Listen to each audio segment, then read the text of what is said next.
Saiko thriller या प्रकारच्या सिनेमांची मराठीत खूप मोठी परंपरा नाहीये. म्हणजे पाठलाग हा खेळ सावल्यांचा, त्याच्यानंतर गेल्या काही वर्षात थोडेफार प्रयत्न झाले, पण हिंदी किंवा हॉलिवूड सारखं त्यांना यश नाही मिळू शकलं. पण आता मांजामधून पुन्हा एक प्रयत्न झालेला आहे आणि आपण असं म्हणू शकतो की हा प्रयत्न बऱ्यापैकी जमलाय.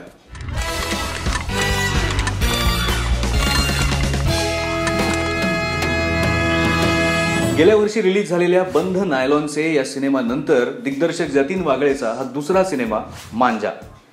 या मांजाची गोष्ट घडते लोणावळ्यामध्ये. लोणावळ्यामध्ये नुकत्याच शिफ्ट झालेल्या आई आणि मुलाची ही गोष्ट आहे. म्हणजे समिधा आणि जयदीपची ही गोष्ट आहे. या जयदीपला लोणावळ्यामध्ये आल्यानंतर एक नवीन मित्र मिळतो, विकी.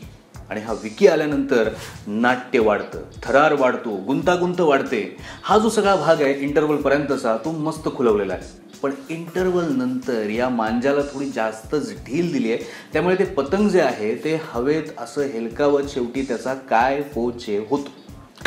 खरं म्हणजे अशा सायको थ्रिलरमध्ये जो शेवट आहे तो असा चढत जायला हवा, पण इथेच हा मांजा थोडा कमी पडतो. हे सगळं कोव्यासारखंच घडतंय. त्यापेक्षा कॉन्कर दॅट फिअर. कसा ही अशी माणसं पॅरासाइट सारखी असतात. इमोशनली वीक माणसांना हेरतात. बडबड आपले पाय झाडायला लागले. Please stop it. तांत्रिक बाबतीत हा मांजा उच्च प्रतीचा आहे असं आपल्याला म्हणता येईल. अर्थात यामध्ये हिंदी कलाकारांना घ्यायचं काय कारण होतं ते नाही कळू शकलं, कारण त्यांचं जे मराठी आहे ना त्याचा कानाला त्रास होतो. बाकी अश्विनी भावे यांनी आपला अनुभव दाखवून दिलेला आहे. पण सगळ्यात जबरदस्त काम केलं आहे ते रोहित फाळके आणि सुमेध मुद्रलकर यांनी.